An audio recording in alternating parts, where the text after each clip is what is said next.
مولانا علی مینگل کے بیان سننے کے لیے چینل کو سبسکرائب کریں اور نوٹیفیکیشن کو آن کریں۔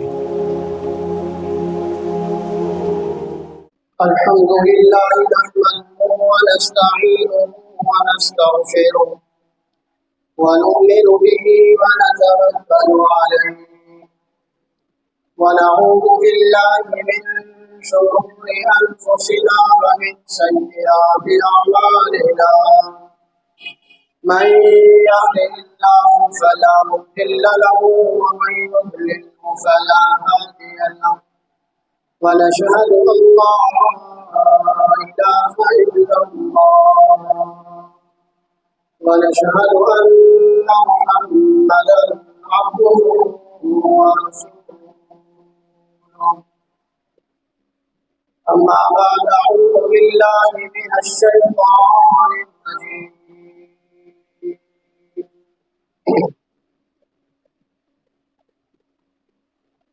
قالوا ما سلككم في سقر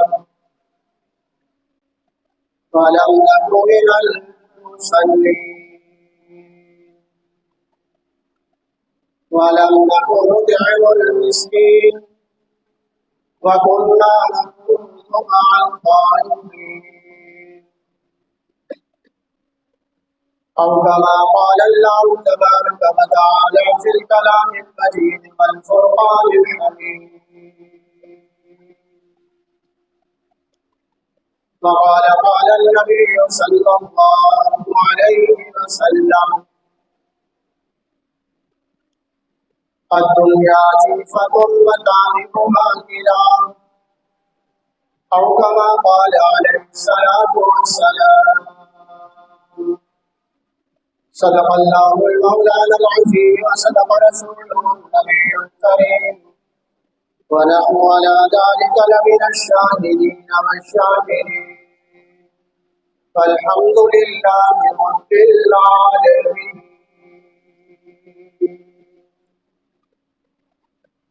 تمام سامعین دل کی محبت سے درود شریف کریں۔ اللهم صل على محمد النبي الأمي وعلى آله وأهل بيته وأزواجه وذرياته وخلفائه وأصحابه وسلم تسليما۔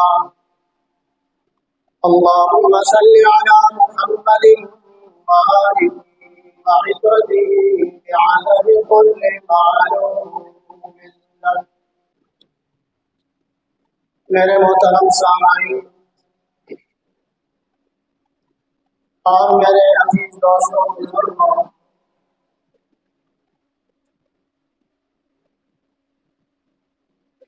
ہم شوال المکرم کے مہینے میں داخل ہو چکے ہیں۔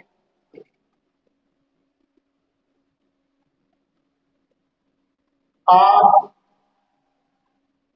شوال المکرم کے مہینے کا پہلا جمعہ ہے۔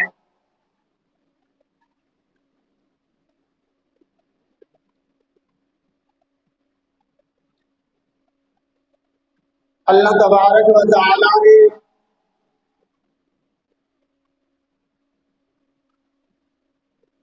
جب انسان کو پیدا فرمایا تو اللہ تبارک و تعالی نے انسان کی پیدائش سے پہلے انسان ذات کی ضروریات کا بندوبست فرمایا۔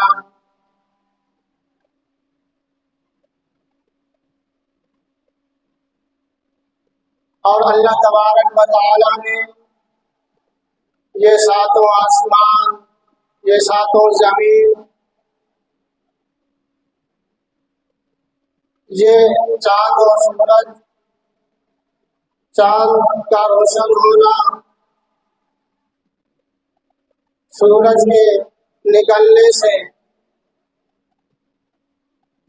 رات کے اندھیری کا ختم ہونا، یہ دنیا کا نظام، دریاؤں کی روانگی، سمندروں کی موجیں، زمین کی نعمتیں،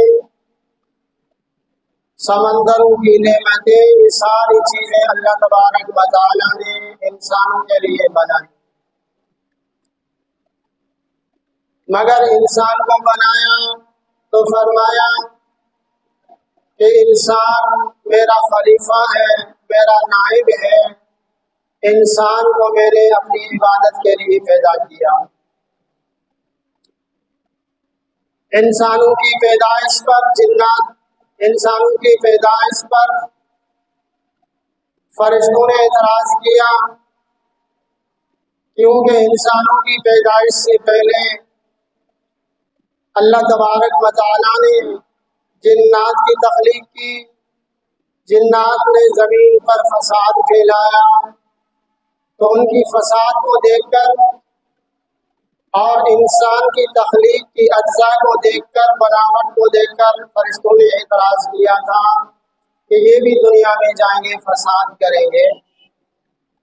تو اللہ تبارک و تعالیٰ نے کچھ سوالات فرشتوں سے کیے، فرشتے وہ جواب نہ دے سکے، پھر اللہ تبارک و تعالیٰ نے آدم علیہ السلام سے وہ سوالات کیے، تو آدم علیہ السلام نے وہ تمام جوابات اللہ کے حکم سے دیے۔ انسان کی برتری کو، انسان کے مقدم ہونے کو، انسان تمام مخلوقات سے افضل ہے، اللہ تبارک و تعالیٰ نے تمام فرشتوں پر ظاہر فرمایا، اور پھر فرشتوں کو حکم ہوا فاسجدوا لآدم کہ آدم علیہ السلام کو سجدہ کرو۔ تمام فرشتوں نے آدم علیہ السلام کو سجدہ کیا۔ تو آپ اندازہ کر لیں، اللہ تبارک و تعالیٰ نے انسان کو فرمایا کہ یہ میرا نائب ہے، انسان کے لیے فرمایا کہ یہ میرا خلیفہ ہے۔ تمام مخلوقات میں اللہ تبارک و تعالیٰ نے جو عزت، عظمت انسانوں کو دی ہے، وہ کسی اور مخلوق کے حصے میں نہیں آئی۔ اب سوچنے کی بات ہے، وہ عزت ہمیں کن وجوہات کی بنا پر اللہ تبارک و تعالیٰ نے دی ہے؟ وہ مقام جو فرشتے بھی آدم علیہ السلام کو سجدہ کرتے ہیں، اتنا بڑا مقام اللہ تبارک و تعالیٰ نے انسانوں کو کیوں دی؟ اس کی وجہ یہی ہے کہ اللہ تبارک و تعالیٰ نے انسانوں کو اپنی عبادت کے لیے پیدا فرمایا، اپنا نائب بنایا، انسانوں کے اندر عاجزی پیدا کی، انکساری دی انسانوں کو۔ پھر اللہ تبارک و تعالیٰ نے تمام انبیاء آدم علیہ السلام سے لے کر جناب محمد رسول اللہ صلی اللہ علیہ وسلم تک جتنے انبیاء اور رسول آئے، اللہ تبارک و تعالیٰ نے تمام انبیاء کو انسانوں میں سے بنایا، انسانوں میں سے پیدا فرمایا۔ اس کی وجہ یہی تھی کہ اللہ تبارک و تعالیٰ نے فرمایا ما خلقت الجن والانس الا لیعبدون، میں نے انسان اور جنات کو اپنی عبادت کے لیے پیدا فرمایا۔ ما خلقت الجن والانس الا لیعبدون، پھر تمام عبادات میں سے افضل عبادات اللہ تبارک و تعالیٰ نے نماز کو قرار دیا۔ اللہ کے نبی صلی اللہ علیہ وسلم فرماتے ہیں الصلاۃ عماد الدین، نماز دین کا ستون ہے۔ الصلاۃ عماد الدین، نماز دین کا ستون ہے۔ ومن اقامها فقد اقام الدین، جس نے نماز کو قائم کیا اس نے پورے کے پورے دین کو قائم کیا۔ ومن ترکها فقد هدم الدین، جس نے نماز چھوڑ دی فقد هدم الدین، اس نے دین کو گرا دیا۔ مگر آپ اندازہ کر لیں، رمضان کے مہینے کے اندر مسجدیں بھری نظر آتی تھی، نمازیوں کا رش ہوتا تھا، چھوٹے بڑے جوان بوڑھے آذان ہوتے ہی مسجد میں آیا کرتے تھے، بعض مسجدوں میں تو جگہ ہی نہیں ملتی تھی نمازیوں کی رش کی وجہ سے، مگر جیسے رمضان کا مہینہ ختم ہو گیا مسجدیں ویران ہو گئی۔ جیسے ہی رمضان کا مہینہ گزر گیا ہم دیکھ رہے ہیں کہ مسلمان نماز سے پیچھے ہٹ گئے، نماز کو چھوڑنے لگے۔ وہ ہمارے بھائی جو رمضان کے مہینے میں پہلے صف میں نماز پڑھا کرتے تھے، وہ ہمارے بھائی جو رمضان المبارک کے مہینے تکبیر اولیٰ کے ساتھ نماز پڑھا کرتے تھے، وہ ہمارے بھائی جو رمضان کے مہینے میں قرآن کی تلاوت پابندی سے کیا کرتے تھے، نوافل کا اہتمام کیا کرتے تھے، تہجد کا اہتمام کیا کرتے تھے، ذکر و اذکار میں مشغول ہو جایا کرتے تھے، وہ ہمارے بھائی مسجدوں کا رخ ہی نہیں کر رہے، وہ نماز سے دور ہو گئے، وہ نماز ہی نہیں پڑھ رہے۔ تو میرے بھائیوں، ہم اللہ کے بندے ہیں، ہم رحمان کے بندے ہیں، ہم رمضان کے بندے نہیں ہیں کہ رمضان میں نماز پڑھی اور بقیہ 11 مہینوں میں نماز ہی نہ پڑھے۔ رمضان میں ہم نے قرآن کی تلاوت کی، رمضان کے گزرنے کے بعد ہم قرآن کو کپڑے میں لپیٹ کر صندوق میں بند کر دیتے ہیں۔ ہم اللہ کے بندے ہیں اور اللہ تبارک و تعالیٰ نے بلوغت کے بعد اللہ تبارک و تعالیٰ نے مرنے تک انسانوں پر اللہ تبارک و تعالیٰ نے نماز کو فرض قرار دیا۔ اللہ کے نبی صلی اللہ علیہ وسلم نے فرمایا مروا اولادکم بالصلاۃ وهم ابناء 7 سنین، جب تمہاری اولاد 7 سال کی عمر میں پہنچ جائے، مروا اولادکم، اپنی اولاد کو نماز پڑھنے کا تلقین کرو، حکم کرو ان کو نماز پڑھنے کا۔ وَاضْرِبُوهُمْ عَلَيْهَا، اللہ کے نبی نے فرمایا ان کو ادب کے لیے نماز نہ پڑھنے پر سختی کیا کرو۔ وَاضْرِبُوهُمْ عَلَيْهَا، ان کے کان کھینچ لیا کرو، ادب کے لیے ان پر سختی کیا کرو۔ وَهُمْ أَبْنَاءُ 10 سنین، جب وہ 10 سال کے بن جائیں، 7 سال کی عمر میں اللہ کے نبی نے فرمایا اپنی اولاد کو نماز پڑھنے کا حکم کرو، ان کو ہاتھ سے پکڑ کے مسجد لاؤ، ان کو تلقین کرو، ان کو نیند سے اٹھاؤ اور ان کو مسجد میں لاؤ، اپنے ساتھ کھڑا کر دو، مسجد میں آؤ نماز پڑھانے کے لیے، ان کو لے کر آؤ اپنے ساتھ جب تمہاری اولاد جب 7 سال کی عمر کو پہنچ جائے۔ اور اللہ کے نبی نے فرمایا جب وہ 10 سال کی عمر میں پہنچ جائے، نماز نہ پڑھنے پر ان پر سختی کیا کرو۔ حدیث کے اندر آیا وَاضْرِبُوهُمْ عَلَيْهَا، ان کو مارو، مارنے کا مطلب یہ کہ ان پر سختی کیا کرو، ادب سکھانے کے لیے ان پر سختی کیا کرو، زبردستی ان کو نماز پڑھنے کی تلقین کیا کرو، کچھ ان کو سزائیں دیا کرو۔ سزا کیا دینی ہے ان کو؟ 10 سال کی عمر میں بچہ نماز نہ پڑھے ان کی خرچی بند کر لیا اور ان سے بات کرنا چھوڑ دو ادب کے لیے، تاکہ ان کے ذہن میں بیٹھ جائے کہ یہ نماز نہ پڑھنا اتنی بڑی بری بات ہے کہ میرے والدین نے مجھ سے بات کرنا ترک کر دی ہے، وہ میری خرچی بند کر دی انہوں نے، تاکہ ان کو احساس ہو جائے کہ نماز کی کتنی بڑی اہمیت ہے اور نماز نہ پڑھنا کہ یہ اس پر اللہ کے نبی صلی اللہ علیہ وسلم کتنے ناراض ہوتے ہیں۔ مگر ہم مسلمان اپنے بچوں کو لاڈ اور پیار اتنا دیتے ہیں کہ وہ بچپن میں ہی نماز سے دور ہو جاتے ہیں، جب جوان ہو جاتے ہیں وہ مسجد کا رخ بھی نہیں کرتے، وہ نماز کا رخ بھی نہیں کرتے ہیں۔ ہمارے کہنے کے باوجود، بڑے ہونے کے بعد ہمارے کہنے کے باوجود، سختی کرنے کے باوجود وہ مسجد کی طرف نہیں آتے، نماز نہیں پڑھتے، نماز کو ترک کرتے ہیں۔ تو میں ان والدین سے، اللہ تبارک و تعالیٰ نے جن کو اولاد دی ہے، بیٹے کی اولاد دی ہے، اگر ان کی اولاد 10 سال کی عمر میں ہے تو اللہ کے نبی صلی اللہ علیہ وسلم کے فرمان کے مطابق اپنے اولاد کی تربیت کریں، اپنے اولاد کو نماز نہ پڑھنے پر ان پر سختی کریں اور نماز پڑھنے کی وجہ سے ان کو انعام دے دیا کریں، ان کو شاباشی دیا کریں۔ تو میرے بھائیوں، آج کل ہمارے مسلمان، آپ اندازہ کر لیں کہ رمضان کا مہینہ گزرتے ہی ہم نے مسجدوں کو ویران کر دیا، مسجدیں ویران ہو گئی۔ صبح کی نماز میں ہمارے محلوں کے اندر، شہروں کے اندر عظیم مسجدیں بنائی گئی ہیں، عالیشان مسجدیں بنائی گئی ہیں۔ محلے کی مسجدوں میں، شہر کی مسجد تو دور، جس کالونی میں مسجد ہوتی ہے اس مسجد میں صبح کی نماز میں مؤذن آذان دیتا ہے، آذان کے بعد خدا کی قسم آج کی یہ حالت ہے کہ امام نماز کے وقت نماز کا ٹائم ہو چکا ہوتا ہے، دروازے کی طرف نگاہیں اٹھا کر دیکھتا رہتا ہے کہ آ رہا ہے کوئی اللہ کا بندہ نماز کے لیے، میں اس کو نماز پڑھاؤں۔ ہم دیکھتے ہی رہ جاتے ہیں، امام صاحب دیکھتے ہی رہ جاتا ہے، نماز کا ٹائم ہو جاتا ہے، مگر ہمارا مسلمان بھائی اپنے نیند کو چھوڑ کر مسجد میں نہیں آتا۔ صبح کی نماز میں 1 یا 2 بندے مسجدوں میں ہوتے ہیں۔ بعض مساجدوں کی یہ حالت ہی ہے، بعض مساجدوں کی یہ حالت ہو گئی ہے، امام صاحب کہتے ہیں کہ صحیح صبح کی نماز میں اذان دیتا ہوں، مجھے اکیلا ہی نماز پڑھنا پڑتا ہے، میں اکیلا ہی نماز پڑھتا ہوں، محلے میں سے کوئی آدمی نماز میں آتا ہی نہیں ہے۔ کیا اللہ تبارک و تعالیٰ نے صرف رمضان کے مہینے میں حکم دیا تھا نماز کا؟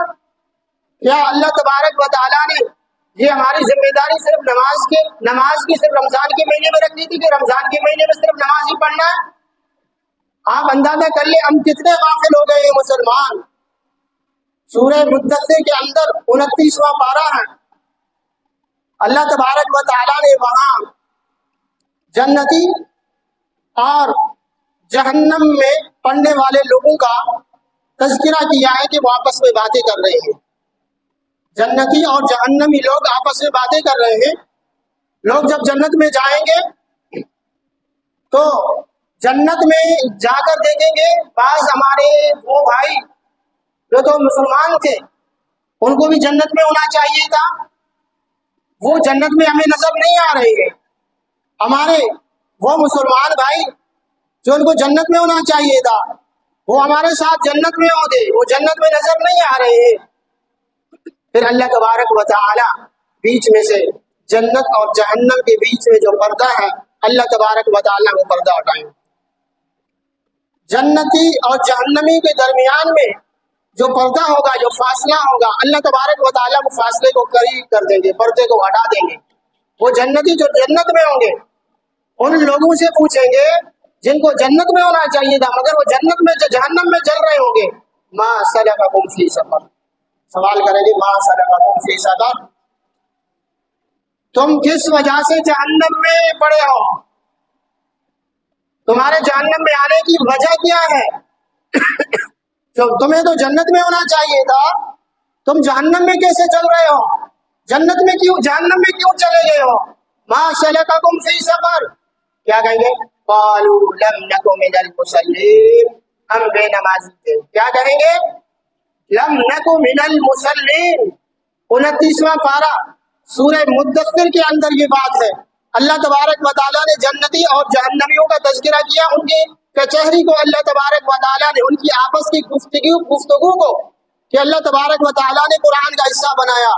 جنتی جہنمیوں سے پوچھیں گے تم تو مسلمان تھے، تمہیں تو جنت میں ہونا چاہیے تھا، تم جنت میں جہنم میں کیوں گئے ہو؟ ما سلککم فی سقر، سقر جہنم کو کہتے کیا کہیں گے؟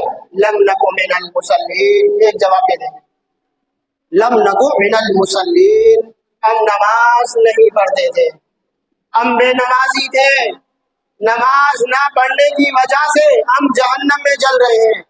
میرے مسلمان بھائی کو جو اپنی دکان کی وجہ سے نماز کو چھوڑ دیتا ہے، وہ میرا مسلمان بھائی جو اپنی کاروبار کی وجہ سے اپنی نماز کو ترک کر دیتا ہے، وہ میرا مسلمان بھائی جو دوستوں کی کچہری کی وجہ سے اپنی نماز کو چھوڑ دیتا ہے، وہ میرا مسلمان بھائی جو اپنی بچوں کی وجہ سے نماز کو چھوڑ دیتا ہے، نماز کو ترک کر دیتا ہے، وہ میرا بھائی جو آفس کی وجہ سے اپنی نماز کو چھوڑ دیتا ہے، میں ان سے عرض کرتا ہوں، اپیل کرتا ہوں، اے میرے بھائی ذرا تو قرآن کا مطالعہ تو کر، قرآن کیا کہتا ہے؟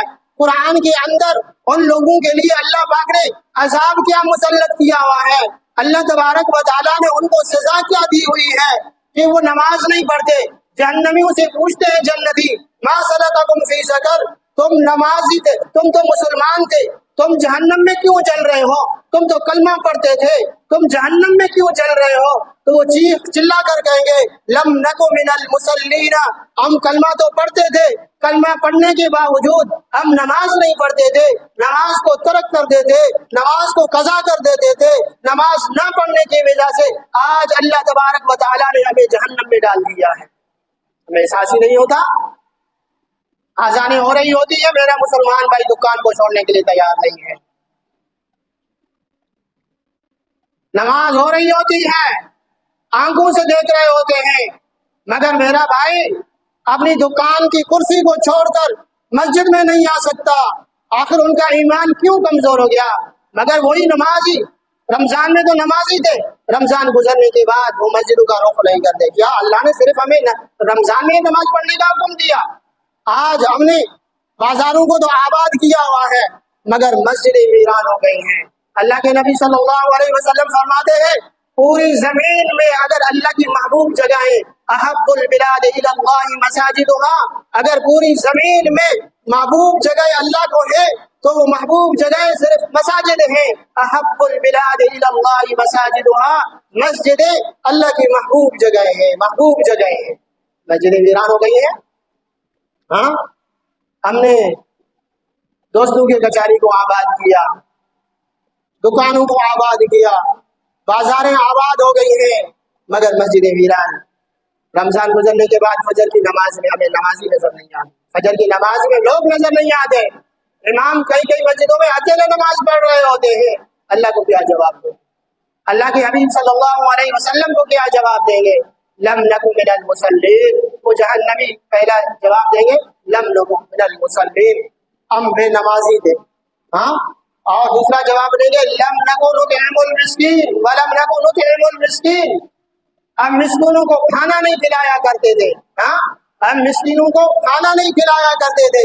ہاں، صاحب ثروت ہونے کے باوجود، مالدار ہونے کے باوجود، ہاں، امیر ہونے کے باوجود مساکین ہمارے دروازے پر آتے تھے، کھانا مانگتے تھے، روٹی مانگتے تھے۔ وَلَمْ نَكُن نُطْعِمُ الْمِسْكِينَ، مساکین کو کھانا نہیں کھلایا کرتے تھے۔ یاد رکھنا، طاقت کے باوجود، ہاں، طاقت کے باوجود اللہ نے کسی کو مالدار بنایا، وہ طاقت رکھتا تھا کہ وہ مساکین کو کھانا کھلاتا، وہ طاقت رکھتا تھا کہ مسکینوں کو کھانا کھلا دے، بیواؤں کی خدمت کرتے، یتیموں کی پرورش کرتے، یتیموں کو کھانا کھلا دے۔ اس نے کھانا نہیں کھلایا تو جہنم میں جانے کی ایک وجہ یہ بھی ہے کہ جو مالدار ہونے کے باوجود کھانا نہیں کھلاتا غریبوں کو۔ وَلَمْ نَكُن نُطْعِمُ الْمِسْكِينَ، کہیں گے ہم مالدار تھے، ہم غریبوں کو کھانا نہیں کھلایا کرتے تھے۔ اللہ تبارک و تعالیٰ نے اس غلطی کی وجہ سے اللہ تبارک و تعالیٰ نے ہمیں جہنم میں ڈال دیا۔ وَكُنَّا نَخُوضُ مَعَ الْخَائِضِينَ، تیسرے نمبر پر جہنم میں جانے کی ایک وجہ یہ بھی ہوگی، ایسے لوگ بھی جہنم میں جائیں گے جو اپنے وقت کی، اپنے ٹائم کی قدر نہیں کریں گے، وہ واہیات باتوں میں، لہو و لعب میں، فضول گپیوں میں اپنے وقت کو ضائع کرتے ہیں۔ وَكُنَّا نَخُوضُ مَعَ الْخَائِضِينَ، ہم مشغول ہو جایا کرتے تھے، ہم شغل لگایا کرتے تھے، نماز کی ہمیں پرواہ نہیں تھی، مساکین کی پرواہ نہیں کیا کرتے تھے، اللہ کے حکم کو بجا نہیں لایا کرتے تھے۔ وَكُنَّا نَخُوضُ مَعَ الْخَائِضِينَ، ہاں، ہم مشغلہ لگایا کرتے تھے، اللہ کو ناراض کر چکے۔ یہ مشغلہ لگانا، ہاں، اپنے وقت کو برباد کرنا، نماز کی وقت کو برباد کرنا، اللہ کے حکم کو بجا نہ لانا، یہ بھی جہنم میں جانے کی ایک وجہ ہے، مگر ہم افسوس ہی نہیں کرتے، ہمیں فکر ہی نہیں ہے۔ وَلَمْ نَكُن نُطْعِمُ الْمِسْكِينَ وَكُنَّا نَخُوضُ مَعَ الْخَائِضِينَ وَكُنَّا نُكَذِّبُ بِيَوْمِ الدِّينِ، ہم حساب کتاب کے دن کو بھی جھٹلایا کرتے تھے۔ آج کا مسلمان کلمہ پڑھتا ہے، اگر آپ اس کو نماز پڑھنے کی تلقین کریں کہ نماز نہ پڑھنے کی وجہ سے عذاب ہے، آج کا مسلمان کہتا ہے قبر کس نے دیکھی؟ آج کا مسلمان یہی جواب دیتا ہے کہ قبر کس نے دیکھی ہے، منکر نکیر کو کس نے دیکھا ہے، ہاں، قبر کی سختیوں کو کس نے دیکھا ہے، جب دیکھیں گے تو پتا چلے گا۔ تو میرے بھائیوں، دیکھنے کے بعد کوئی کچھ نہیں کر سکتا، اس لیے اللہ تبارک و تعالیٰ نے جو زندگی دی ہے ہم اس کی قدر کر لیں۔ اللہ تبارک و تعالیٰ نے ہمیں جو نعمتیں دی ہیں، صحت کی نعمت دی ہے، تو آپ صحت کی قدر کر لیں۔ اللہ کے نبی صلی اللہ علیہ وسلم فرماتے ہیں کہ آپ صحت کی قدر کر لیں بیماری سے پہلے۔ اللہ نے آپ کو صحت دی ہے، اس کی قدر کر لیں۔ تندرستی عطا کی اللہ تبارک و تعالیٰ نے آپ کو، تو آپ اس کی قدر کر لیں۔ یہ اللہ تبارک و تعالیٰ کی ایک بہت بڑی نعمت ہے۔ تو میرے بھائیوں، میں عرض کر رہا تھا کہ رمضان کے مہینے میں ہم نماز بھی پڑھا کرتے تھے، رمضان کے مہینے میں مساجد کے اندر جگہ ہی نہیں ملتی تھی، وضو خانے پر رش ہو جایا کرتا تھا۔ رمضان کے مہینے میں قرآن کی تلاوت کرنے والے ہمارے مسلمان بھائی ہمیں ملتے تھے، قرآن کی تلاوت کیا کرتے تھے،